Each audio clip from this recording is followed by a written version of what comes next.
I still remember the silence on the other end of the line after I said it, a silence thicker than years of unspoken truths. "Mom," I told her, calm, deliberate, "the family you're trying to parade doesn't exist anymore. Not for me." Her breath hitched. I could almost picture her standing in the kitchen, clutching her pearls, rehearsed lines falling apart. For once, she wasn't in control. I was. 8 months before that call, I packed my life into 2 suitcases and disappeared.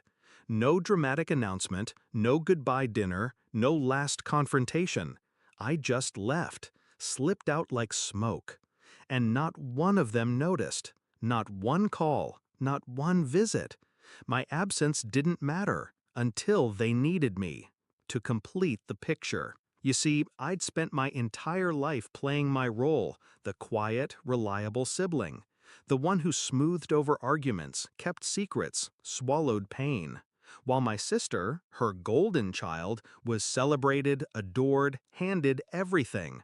I was the afterthought. But after years of being invisible, I finally made myself unseen on my own terms. The wedding invitation wasn't mailed. No, they didn't bother with that. Mom called instead. Her tone wasn't warm, it was sharp, rehearsed, like she was already managing damage control. "They're expecting us to look like a perfect family," she said. "Your sister deserves that." It wasn't a request, it was an order. I let her words hang in the air. I wanted her to hear the distance, to feel the void she'd helped create. Then I said, simply, no. That no wasn't born that night. It was years in the making. I still remember my 16th birthday. No one came. They were too busy celebrating my sister's college acceptance. My father even forgot to say happy birthday. They called me dramatic when I cried quietly in the bathroom. I remember the Christmas I got a secondhand sweater while she unwrapped diamond earrings. "You should be grateful," Mom said, her eyes cold. I remember Dad's voice, stern and final. "You'll never be as successful as her. Don't embarrass us." And I remember the moment, months ago, when I realized they hadn't noticed I'd vanished. That was my gift. Proof of my place in their hierarchy. Unnecessary. So I turned that invisibility into my weapon. When Mom called about the wedding, she expected obedience. She expected me to fall in line, as always. But I had been preparing for this moment. "No?" she repeated, her voice brittle. "You'll regret it if you don't show up. People will talk." That's when I delivered the blade, clean and sharp. I don't care about people. And if anyone asks where I am, tell them the truth. Tell them I left because you only ever loved one child. The silence that followed was delicious. But here's the part that still makes me smile. My plan had already begun before she called.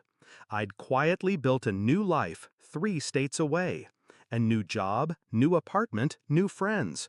All without them knowing. I'd blocked their numbers, unfollowed them, erased every trace of myself. They only reached me because I allowed it. One unblocked call. My gift of closure. The wedding? I knew it wouldn't survive without the illusion of unity. My absence would crack their facade. People would whisper, speculate. My mother's empire of appearances would collapse from the inside. And I didn't have to lift a finger that night. My revenge was silence. My weapon was absence. Later, my cousin texted me, furious on Mom's behalf. "The wedding was chaos. People kept asking where you were. Your mom was humiliated."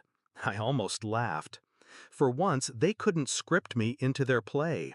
For once, I was the one pulling strings. I never confronted my sister directly. She was complicit, but she wasn't the architect. The truth is, I didn't need to see her fall. Watching my parents squirm under the weight of their own neglect was enough. And when Mom called again, her voice smaller than I'd ever heard it, she whispered, "Why are you doing this to us?" I answered honestly, I'm not doing anything to you. I just stopped letting you use me. I won that night, not with rage, not with spectacle, but with restraint. My revenge wasn't fire, it was ice, cold, calculated, silent. Now, when I think back, I don't feel guilt, I feel clarity. They taught me my whole life that I was invisible. They were wrong. I was watching. I was listening. And when I finally moved, it was with precision. So, no, I don't regret skipping the wedding. If anything, I regret not disappearing sooner. And the best part? The perfect family portrait they wanted will forever have a blank space where I should have been. A reminder, frozen in time, of the child they lost long before I left.